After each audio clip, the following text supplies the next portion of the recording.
We'll start falling back, and well, maybe Kongor might be a little bit of something here, but no, not even an attempt at that. Obviously, with the Hellborn players coming back up, just gonna try to steal the Ancients and then get the hell on out of there. Smart decision. Also doing some counter warding in the meantime. Well played by Sender right there, taking out that ward of sight, and sure enough, the Ancients are cleaned up. So some extra farm for both Demented Shaman and Bubbles. I'm sure kind of splitting it right there, but yeah, man. I mean, Demented Shaman again. He continues to show his power.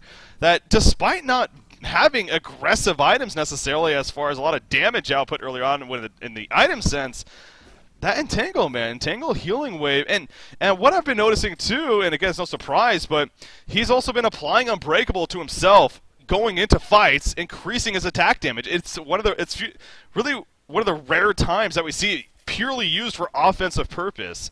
I don't know that it's being purely used for offensive purpose. Obviously not. Like the great thing about Unbreakable is that it is dual purpose. It is dual purpose. You know, Yeah. you get to attack damage out of it, but typically you see it used in a defensive manner, where it's like just to keep somebody from dying suddenly.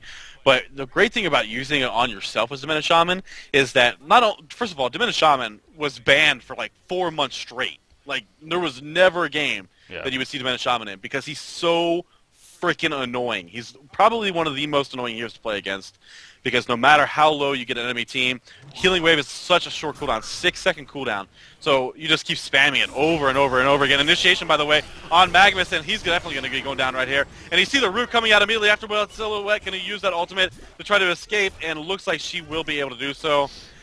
So a nice escape from Silhouette, but Magnus does ultimately pay the price. But like I was saying, it's just such a great tool for Diminished Shaman to use on himself, because if you're going to be able to put out you're putting out that plus damage, and you're helping keep your team alive for a longer period of time, if in fact you do end up dropping to 0 life and healing yourself. So I really, really like what Chalfador is doing right here, playing much more aggressively, and it kind of gives a whole new method to playing Diminished Shaman, which I don't think it will surprise anybody. To be honest, I think Diminished Shaman's been seen in enough ways, having been played like as a solo mid hero before, where it's like, oh yeah, he definitely has potential to. He doesn't have like scale potential, so to speak, but I guess he kind of does with the fact that you can lower your enemy team's armor, Just go increase your own. man. Right. Well, that's what you have to do. Just go Shield Breaker. If you're gonna go damage, you gotta go Shield Breaker. Yeah.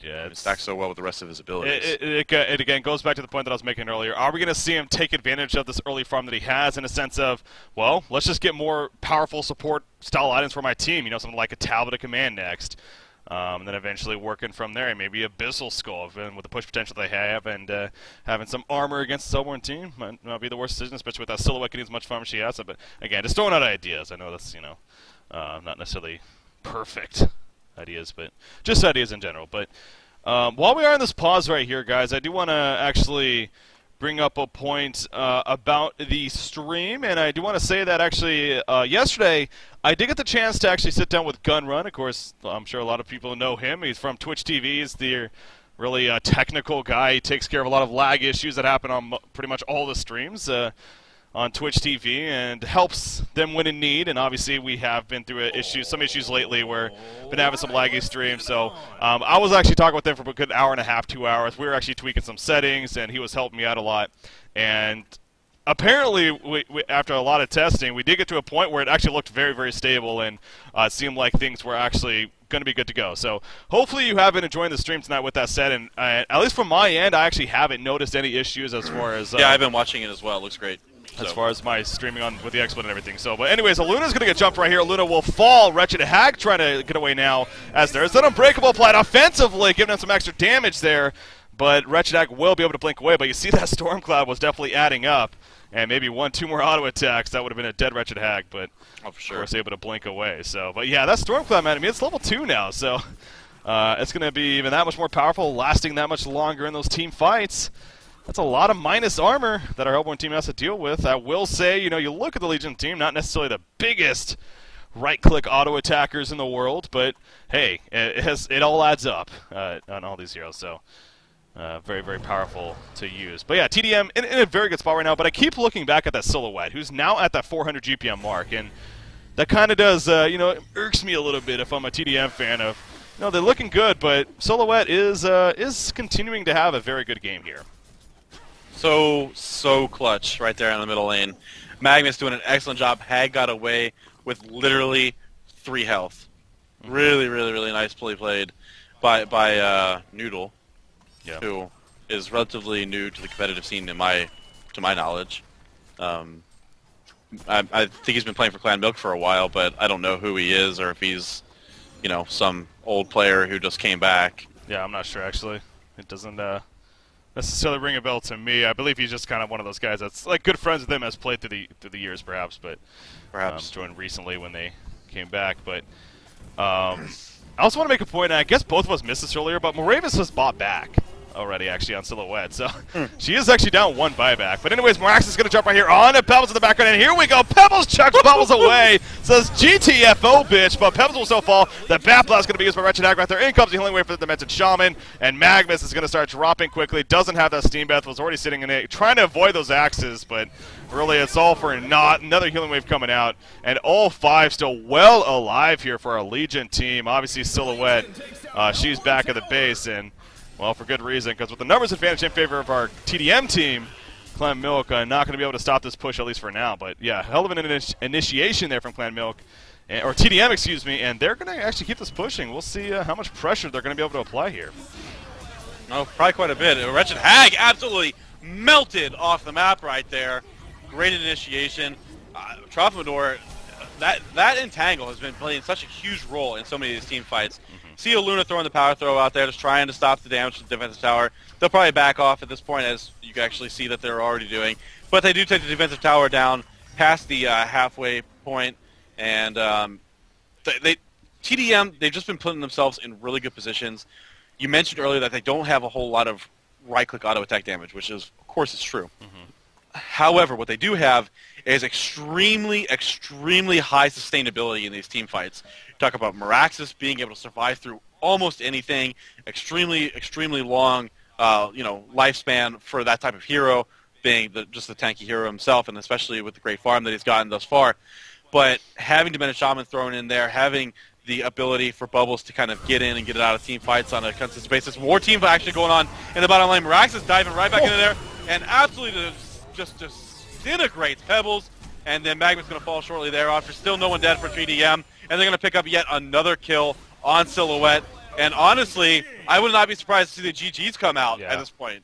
I think Clan Milk knows their... God, well, again, this is the crazy thing. Look at Silhouette. She's still 415 gold per minute. So that's my only thing. I kind of agreed with you, but then I saw Silhouette's farm, like, I don't know. I mean, I really think they should still stay in it because they do got Silhouette farming insane throughout this game. And, well, not necessarily insane, but she is leading the way, and she can eventually take over the game. But at this rate, yeah, I mean, tdM, with the way that they're playing, how aggressive they're just keeping it up as they need to be, we're going to see this middle racks cleared out. And, of course, that's going to now be even that much more difficult for Clan Milk to deal with right here. They're probably going to fall back after they get this. I don't see them hanging around too much longer. Silhouette is going to be back up in 5 seconds, and probably not worth risking it. But, yeah, so it's definitely really the only reason why Clan Milk isn't conceding for that matter. I mean, because Moravis does have 400-plus GPM and has gotten that portal key recently, so is starting to get a little bit bigger and better. But we'll see if that's going to make the ultimate difference. Now, I did want to also mention an item pickup. Obviously, Demented Shaman, he did choose to follow it up with the Tablet of Command, as I was talking about earlier, but now he's picked up a Glowstone. And I am intrigued by this, because I do wonder if it's, of course, going to be a Frost to a Skull eventually, or if it's actually going to be a Staff of the Master. And again, with the way that he's playing it, and obviously what Staff of the Master does for a Demented Shaman, it not only increases the radius from 600 to 800, but it also increases their duration by 6 seconds, I believe it is. In the meantime, we do see at the Conqueror area where jumps happen, and Silhouette will jump in herself with the portal key. It puts her in a horrible spot, though. Now, she was able to drop Bubbles right there, but now running away immediately after. You see the Illusion actually had the Unbreakable on him. That was kind of hilarious. I wonder if that was a misclick or maybe just trying to bait them. But anyways, the Illusion goes down. Moraxis in the front lines. Axe on Wretched Hag as well as an Entangle. But Silhouette doing a lot of damage right here. Gets the kill on the Demented Shaman. Bubbles did buy back, so Riser's back in this fight. But now Silhouette overstepping her boundaries a little bit. She will go to Port Out, and she will be successful. Very good job by Moravis having the heads up right there. And it looks like the fight is starting to die out now.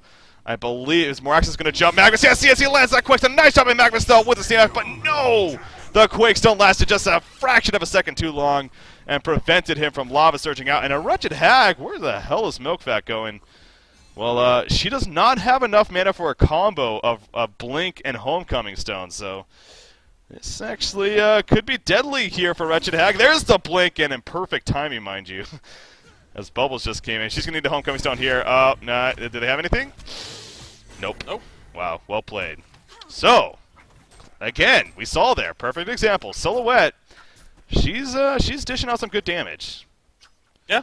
No, I mean, Silhouette is a great hero. I mean, how many games have we seen a Silhouette make a huge, improvement on our team's performance as the game goes on? So many times.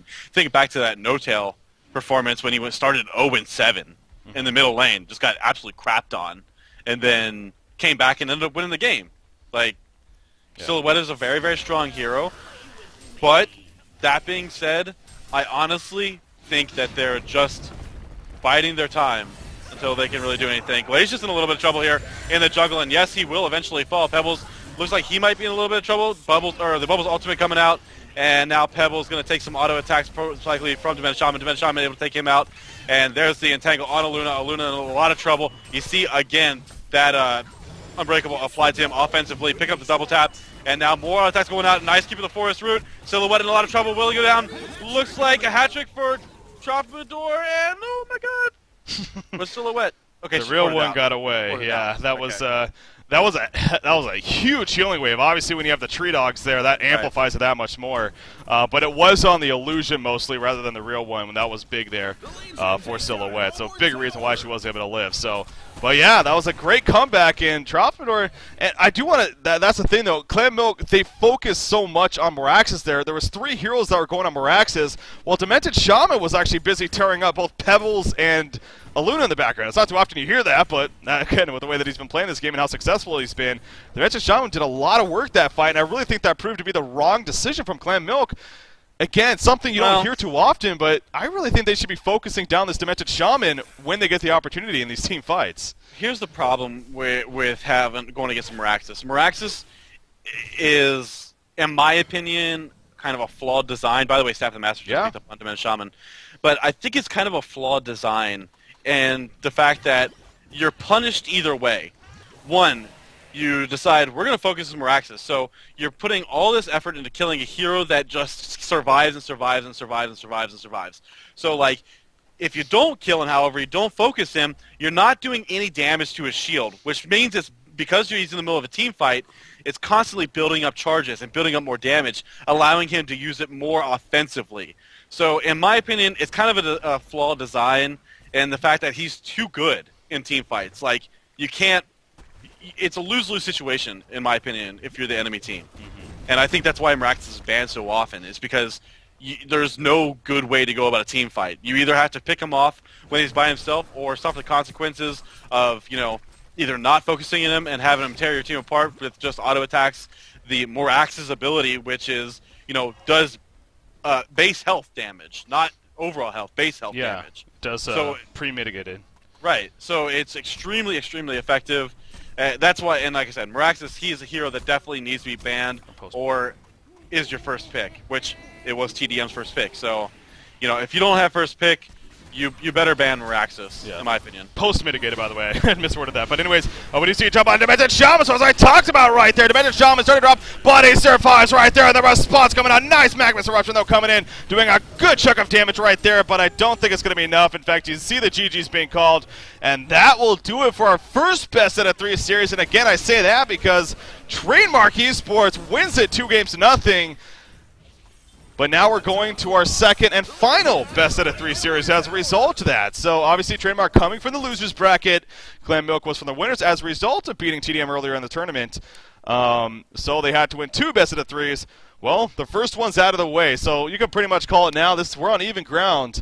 And we got a true best out of 3 series that's going to be coming up. But yeah, that was a lot of fun watching that game, and I think Troubadour, again, we gave him a lot of slack on that first game with the way he started with Wretched Hag. He did make a good comeback. We credited him for that. He did get pooped on at the beginning. He did. No, again, it was for good reason. It's he did. So it's not like it was unjustified by any means. But this game around, he proved it was a lot of fun with the pick, the way he played it, and a big reason for their success this time around too. So that was a lot of fun to see, and I love the staff of the Master pickup too. Again, it's not something you expect to see all the time, and just in general on a hero like Method Shaman, but it did make a lot of sense with the way that he was playing it. So congratulations to them, but we are going to the second best of 3. Any final words here, Phil, before we move on? Ban Miraxis if you don't have first pick. As you're going on there at the end, so yeah, something tells me Miraxis is going to be